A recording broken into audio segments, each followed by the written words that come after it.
You Minnesota Vikings fans out there, you are absolutely delusional. You're out of your mind. I mean, a couple of years ago, you're bitching and moaning about Tavares Jackson. Well, he's long gone. You got Christian Ponder last year starting most of the season as a rookie. This year, good start, then an awful middle of the season, and you're all bitching and moaning again. What, did you really think Joe Webb was going to come in and be your savior? I mean, if anything was learned yesterday, is that Joe Webb is just a quarterback in name. He's a running back wearing a quarterback's uniform. That guy was pathetic. I mean, seriously, for the past 10 years, people used to complain about Donovan McNabb short-arming throws, throwing at receivers' feet.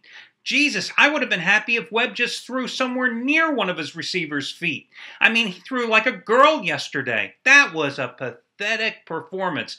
Now, why am I a little bit angry here, guys? Because, you know, as I've told you many, many times, sometimes the breaks go your way, sometimes they don't. I think over the long haul, the breaks ultimately go in your way more often than not, but when they're not going your way, you certainly can't see the light at the end of the tunnel. Friday night, hey, I'm celebrating because the LA Clippers, my 15-dime play in the NBA, which matches the highest rated play of my career, they blow a 19-point lead in the third quarter. They blow a 16-point lead at the beginning of the fourth quarter. It's a 2-point game. They're laying 4.5. Chris Paul goes to the line, hits 8 straight free throws. We win the game by 5, laying 4.5. I'm a happy guy.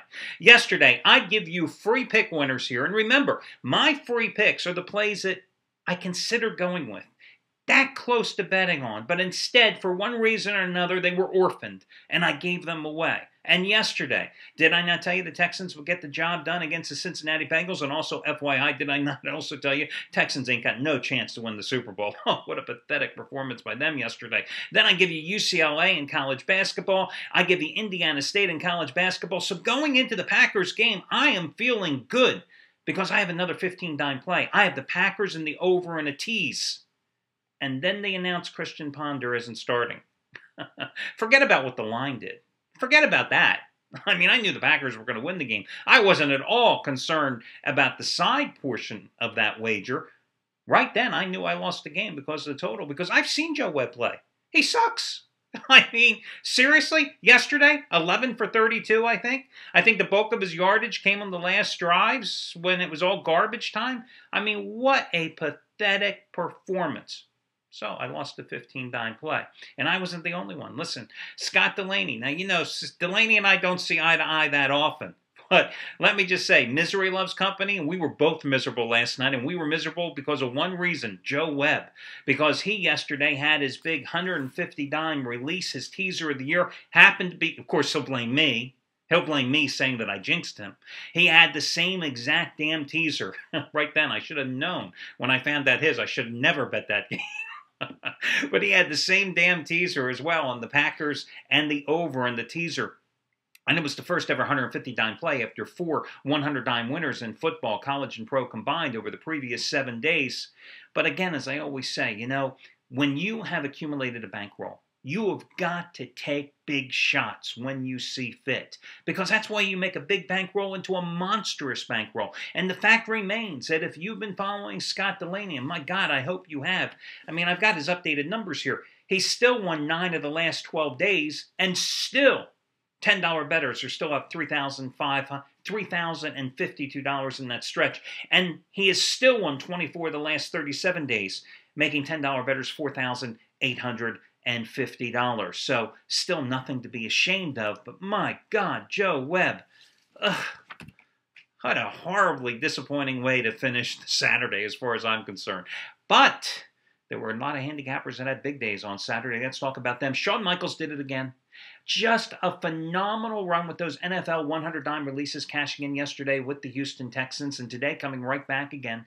100-dime NFL winner number 29 out of 40. Now, understand, that's 29 out of 40 over a 3-year period from a guy who doesn't release plays every single day. And FYI, Sean, if you're watching this video, I got your text message about Joe Webb. Thanks a lot, buddy. Great guy, Sean. Today, wild card game of the year, part number 2. Off of the Texans yesterday. It's your Baltimore-Indianapolis side again. 28-11 with 100-dime NFL releases over the past 4 years combined. Of course, he had a 100-dime winner yesterday on the Texans, had a 100-dime winner last Sunday with a two-team teaser with the Patriots and Seahawks.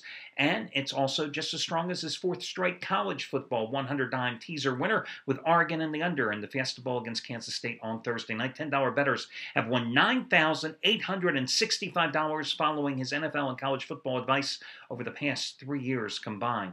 Craig Davis followed up that 100-dime winner in college football with Texas A&M, making him 4-0 in college football with those 100-dime plays this season, with Friday's winner on the Aggies crushing the Sooners. Yesterday with a 50-dime teaser winner on, this just rubs salt in the wound, with the Packers and the under.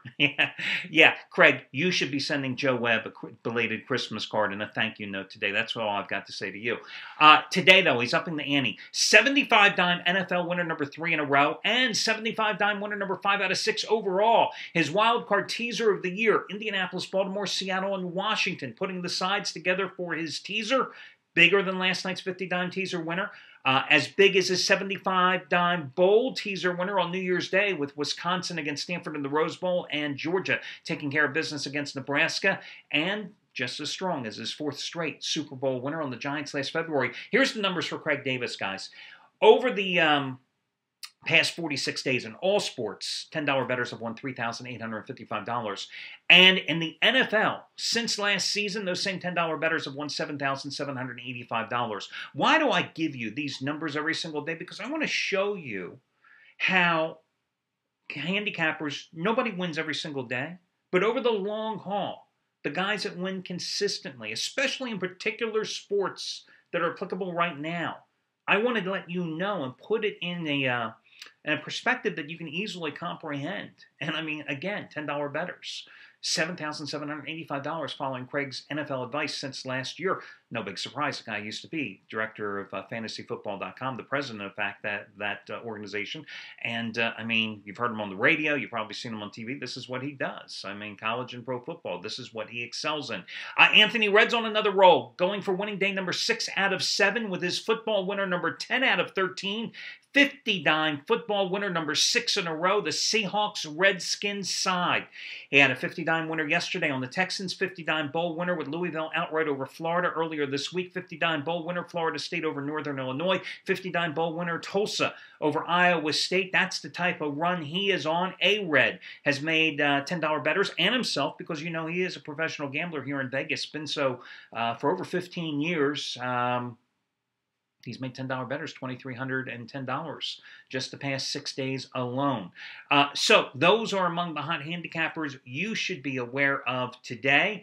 By the way, Chris Jordan, you know, out of all those guys, though, let me just mention that Chris Jordan is the number 1 winningest NFL handicapper at this site since 2007. Last year, he made $1 bettors, and I say $1 because remember, his rating system is different from most of the guys here at the site. So I always try to make it apples and apples so you can have a fair comparison to see how these guys win. $1 bettors won $3,076 following his playoff advice last year. $1 bettors in the regular season have won $13,375 going back to 2007. And today has his NFL playoff winner number 6 out of 8, a 600-star release, which is a pretty high play for him, on Indianapolis and Baltimore. He went 5-1 last year in the postseason, and he's also won 31 of the last 50 days overall, making dollar bettors $3,740.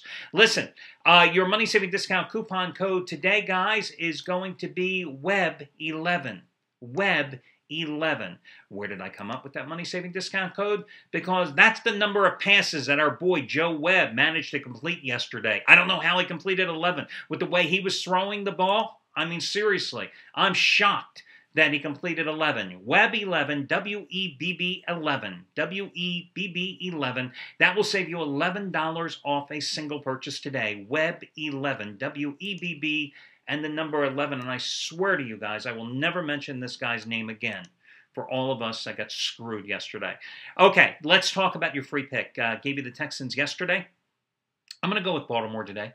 I'm going to give you the Ravens in this one, minus the 7 points at home against Indianapolis, because I keep thinking that, you know, the reason that Harbaugh got rid of Cam Cameron, his offensive coordinator, late in the season is because A, the offense was inconsistent, and B, I guess Harbaugh was probably tired of hearing Ray Rice say, "Give me the damn ball." So they installed Jim Caldwell. They've got two good running backs. They've got Rice, who's still at the top of his game, and they've got Bernard Pierce, who, yeah, can you say he's still a rookie out of Temple after he just played a 16-game regular season? He's a nice change-up back to give Rice a blow. Well, you've got an Indianapolis defense here that has allowed 11 games of over 100 yards rushing this season. Remember a couple of weeks ago when they had the rally to win in Kansas City? The Chiefs, Jamal Charles and Peyton Hillis. Peyton Hillis, who's done nothing since being on the cover of the Madden game a couple of years ago, they both ran over for 100 yards. The Chiefs ran for 352 yards in that game. Now, I'm not saying that Rice and Pierce are going to run that crazily today, but still, the reason you changed your offense coordinator was to get that ground game in sync, right? I've got to think that they are going to run relentlessly at the Colts defense. The other thing is, listen, the Colts have just been a wonderful Cinderella story. They've been a feel-good story, etc. But let's face it, let's also get down to it. They're still a very, very, very young team, an inexperienced team. I don't think Baltimore's defense is any good. I've been telling you that all season long. I don't give a damn that Ray Rice is coming back today. Listen, Ray Rice was washed up before he got injured earlier this season. How much do you possibly think that he's got left going into today's game? So none of that means anything to me, but I still think they can use the ground game to be productive, and that will make Joe Flacco productive as well, and that's why I'm willing to lay the 7 points in that particular contest. Now, for your other free selection, I want to take a look at the bowl game tonight. Yes, there is a bowl game tonight, because after all the NFL is over and done with at 9 o'clock tonight, you've got the Go Daddy Bowl. Go Daddy. Arkansas State playing in that game for the second straight year. Last year they lost in that contest because their quarterback, Ryan Applin, threw for 353 yards, but also was intercepted 3 times as they lost to Northern Illinois. The same Northern Illinois that won the MAC championship this year with a double overtime win against tonight's opponent for Arkansas State, and that is being Kent State. You know, I look at this contest, and it really comes down to, and I used Arkansas State a couple times this year for big plays, but really it's the Sun Belt versus the Mid-American Conference. You know, the MAC, by and large this year, the MAC really played well. Some very, very good teams. And they played well out of conference as well. Mid-American Conference, nothing to brag about, but certainly better than the Sun Belt Conference. You've got a Mid-American Conference team here tonight that just runs the ball relentlessly. They've got 2,000-yard rushers. Now, listen, Arkansas State has that high-powered offense as well, led by Applin. They've got David Oku, the former Tennessee transfer, who ran for 1,100 yards in this season as well. So they can move the ball as well. But defensively, I believe Kent is a little better. Also, you've got two teams that both had their head coaches decide to go for greener pastures. Greener as in the money. Show me the money. However, where Arkansas State is going to be coached by their defensive coordinator tonight, who is going to be retained on the staff next year, you've got, I was going to say Toledo. You've got, what's their names? Jesus, I almost forgot who the hell's playing in the damn game tonight. Isn't that awful? You've got Kent State tonight with their head coach going for his last hurrah tonight, as he is going to be leaving the team, but he will be coaching them. Darrell Hazel will be coaching them tonight before he takes over the Purdue job in earnest. So I like Kent in this contest as well. So Kent would be the one free play. Baltimore Ravens would be the other free play. That'll do it, guys. You have your money-saving discount coupon code. Go forth, make money. And I guess we'll be back tomorrow. There's some game, Notre Dame and Alabama talking about tomorrow. I guess we'll delve into that one too. Good luck, guys, and I'll catch you again tomorrow.